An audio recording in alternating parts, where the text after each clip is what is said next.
Mga kabida, isang magandang oras po sa lahat at welcome po sa aking channel. Naku po, tila hindi ho magkatugma po mga kabida, ano?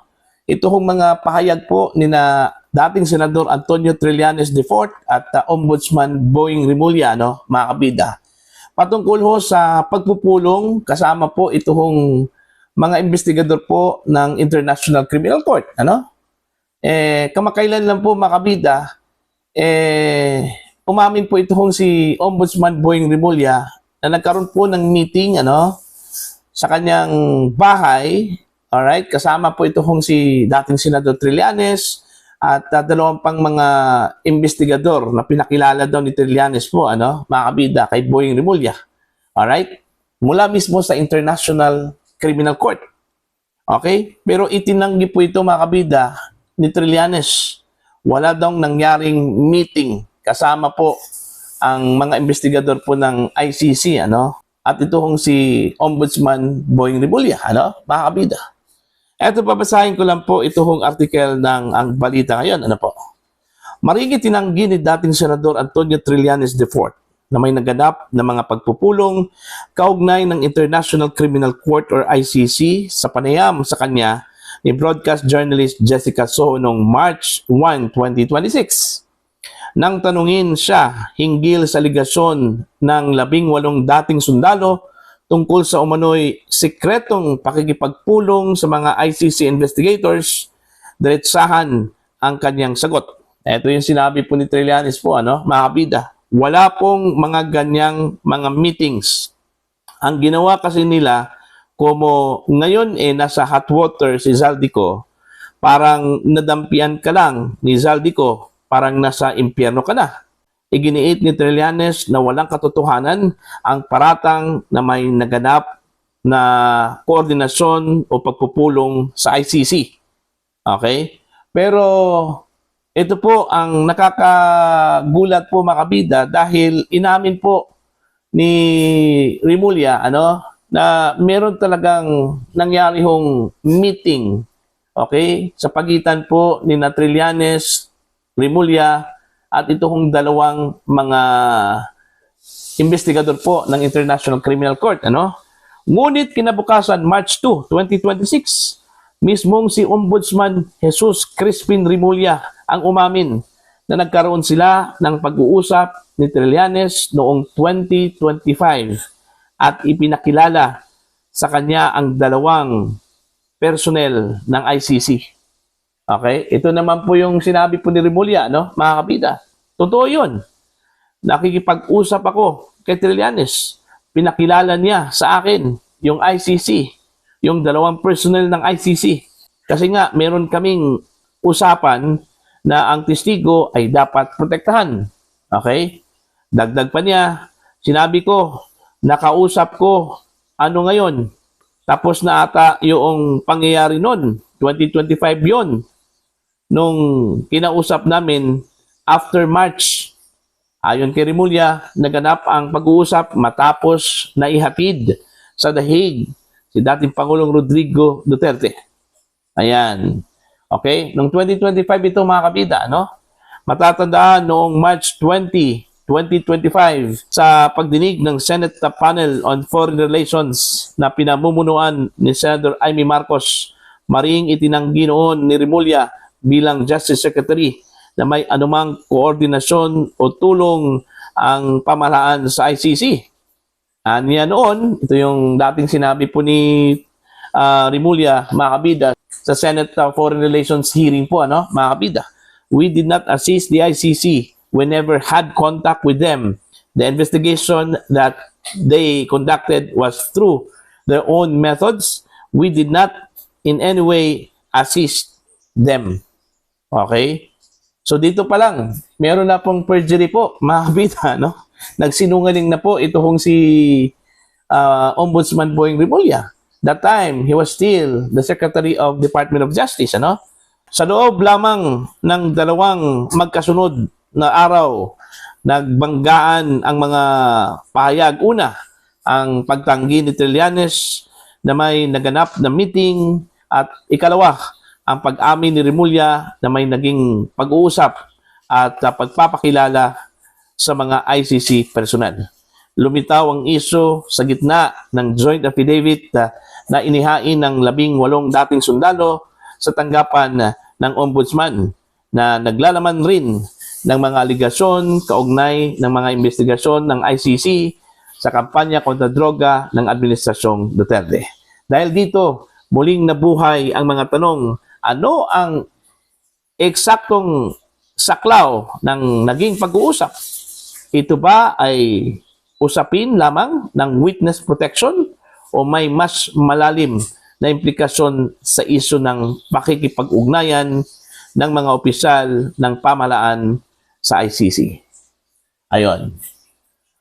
So, meron pong bookingan na nangyari po, ano, mga kabida. Una, itinanggi, ngayon, inamin. Ano ba talaga? Sino ba talaga nagsasabi po ng totoo? Si Trillanes o ito kong si Ombudsman Boying Rimulya? Ano po? Una kasing lumabas ito mga kabida, no? Doon ho sa affidavit po ng 18 mga dating sundalo po, na mga dating personnel, dating security aid po, ano? Dating ako Bicol Party List Representative Zalvico, ano po, mga kabida. Okay? Kung saan po, sinabi po doon sa affidavit na nagkaroon po ng meeting itong si Rimulya at dalawa pang mga investigador po ng International Criminal Court mismo sa bahay po, ano, ni Rimulya, mga kabida. Okay?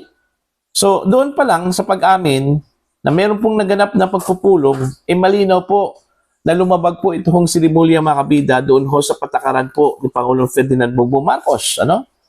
Na hindi po dapat makikipag-coordinate or cooperate po ang Pilipinas, ano, sa International Criminal Court dahil unang-una po hindi na po saklaw ng ICC ang Pilipinas dahil umalis na po tayo noong 2019 pa po, ano, mga kabida.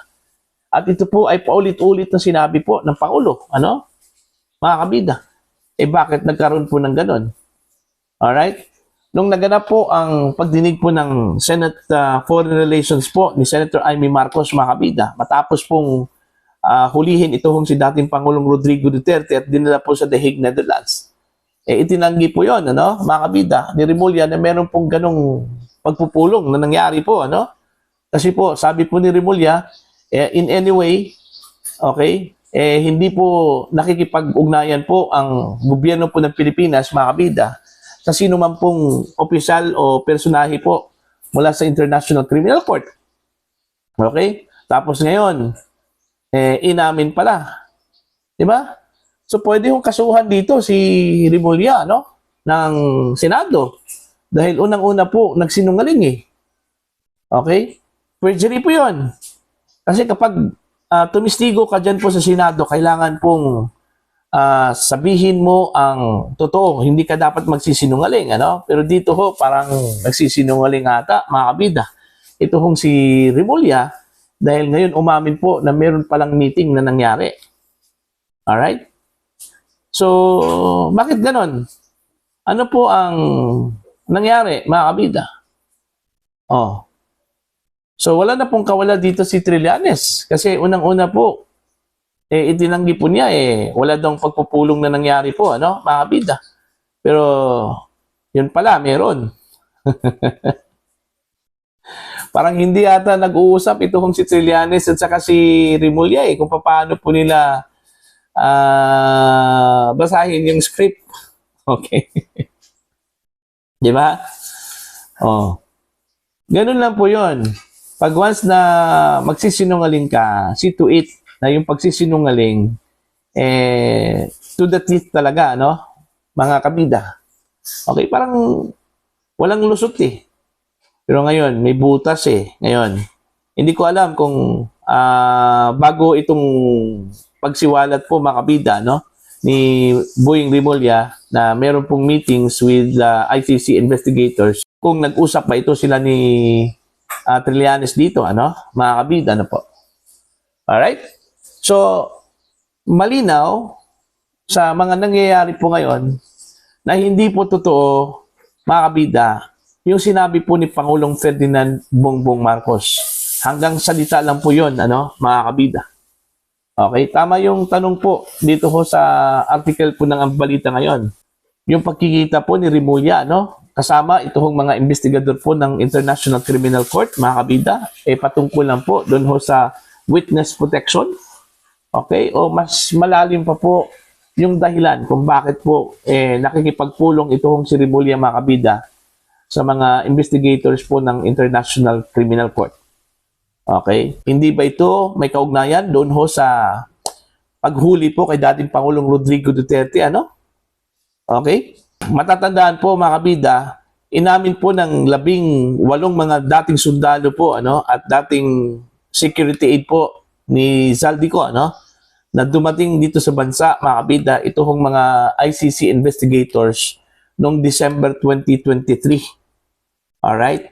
At nangyari po yung pag-abot daw ng pera, ano, di umano, okay, ng mga security personnel po, okay, dito ho kay dating Senador Antonio Trillanes, na itinanggi naman po ni Trillanes na hindi daw totoo yun, ano, mga kabida, bago po dumating itong mga ICC investigators. Ayon po sa sinabi po ni Attorney Levi Baligod po, ano, sa isang press conference, mga kabida. Okay? So, dito pa lang, vindicated po itong 18 mga dating sundalo po, ano, mga kabida, dahil it turn out na nagsasabi po sila ng totoo, ano, na meron talagang nangyaring meeting kasama po itong dalawang mga investigador, ano, mga kabida, dyan mismo sa bahay ni Ombudsman Boying Remulla, mga kabida, ano po. Bahala na po kayo, ano, dito ho sa mga sinabi po ni Trillanes at saka itong si Ombudsman Boying Remulla. Sa palagay po ba ninyo, sino po ang nagsasabi po ng totoo? Sino po ang nagsisinungaling, mga kabida, ano po? Alright?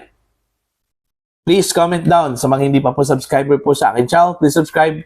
Just click the subscribe button. Click the notification bell. Click all para updated po kayo, mga kabida, sa aking mga uploads. Maraming salamat po sa inyo lahat.